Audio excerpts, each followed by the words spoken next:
Hello friends, இன்னைக்கு நம்ம என்ன பார்க்க போறோம்னு பார்த்தீங்கன்னா ஒரு முறுக்கு ரெசிபி தான். வாங்க வீடியோக்குள்ள போகலாம். இதை ஓலை பக்கோடான்னு கூட சொல்லுவாங்க. இது நம்ம பேக்கரியில நல்லா நீட்டா இருக்கும், பார்த்துருக்கீங்களா? முறுக்கு மாதிரியே முறுக்கு டேஸ்ட்ல தான் இருக்கும், பட் நீட்டா இருக்கும். அதான் நம்ம இன்னைக்கு பண்ண போறோம். வாங்க அது எப்படி செய்யறதுன்னு பார்க்கலாம். ஃபர்ஸ்ட் நல்லா ஒரு பெரிய பாத்திரம் எடுத்துக்கோங்க, நல்லா பெரிய வாட்டமா இருக்கிற மாதிரி. அதுல அரிசி மாவு 3 கப்,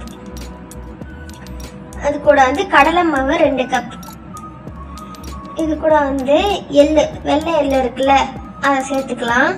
உங்களுக்கு தேவையான அளவு சேர்த்துக்கோங்க, நாங்கள் கொஞ்சம் நல்லாவே சேர்த்துக்கிறோம். அது கூட சில்லி பவுடர், காரத்துக்கு ஏற்ற மாதிரி சில்லி பவுடர் சேர்த்துக்கோங்க. இது இன்ஸ்டண்டா செய்யறதுனால நாங்கள் இப்படி செய்யறோம். அரிசி மாவு கடையில வாங்கியும் சேர்த்துக்கலாம், இல்லை நீங்க வீட்டில் அரைச்சும் சேர்த்துக்கலாம்.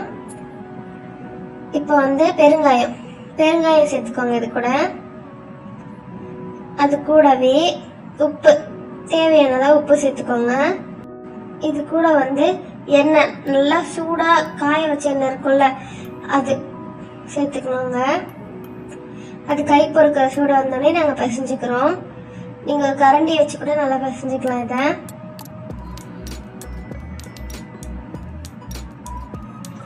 இத பாருங்க. இது கூட தண்ணி சேர்த்துக்கோங்க. ரொம்ப தண்ணி ஊத்திடாதீங்க, அப்புறம் தண்ணி ஆயிடும். கொஞ்சம் கொஞ்சமா தண்ணி ஊத்தி பிசையுங்க. நல்லா இது ஒரு சப்பாத்தி மாவு பிசைஞ்சு வச்சிருப்போம்ல, அந்த மாதிரி வரணும். பாருங்க, இந்த மாதிரி. அப்பதான் நமக்கு இதுல விட கரெக்டா இருக்கும், அச்சி மாவுல போட்டு. இப்ப இதான் முறுக்கெல்லாம் பிழிவும்ல, அதுல போட்டு அதுல இதுக்குன்னே ஒரு அச்சு இருக்கும். நல்லா இந்த பாருங்க, ரொம்ப அழகா வருது பாருங்க.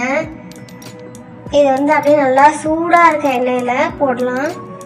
எண்ணெய் சூடா இல்லைன்னா அப்புறம் எண்ணெய் உரியும், ஒழுங்கா வராது. நல்லா எண்ணெய் சூடா இருக்கப்ப இதை போடுங்க. இதை போட்டு 2 பக்கமும் திருப்பி விடுங்க.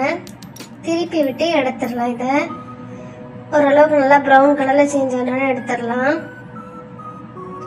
இது ஒரு வாட்டி ட்ரை பண்ணி பாருங்க, ரொம்ப டேஸ்டா இருக்கும். ட்ரை பண்ணி பார்த்துட்டு கமெண்ட் செக்ஷன்ல எப்படி இருக்குன்னு சொல்லுங்க. பாருங்க, நம்மளோட முறுக்கு ரெடி ஆயிடுச்சு. இதை முறுக்குன்னு சொல்லலாம், ஓலை பக்கோடான்னு சொல்லலாம், எப்படி வேணா சொல்லலாம். இது ரொம்ப டேஸ்டா இருக்கும். ஒரு வாட்டி ட்ரை பண்ணி பாருங்க. இந்த வீடியோ உங்களுக்கு பிடிச்சிருந்தா எங்க சேனலுக்கு லைக் பண்ணுங்க, கமெண்ட் பண்ணுங்க, ஷேர் பண்ணுங்க, சப்ஸ்கிரைப் பண்ணுங்க.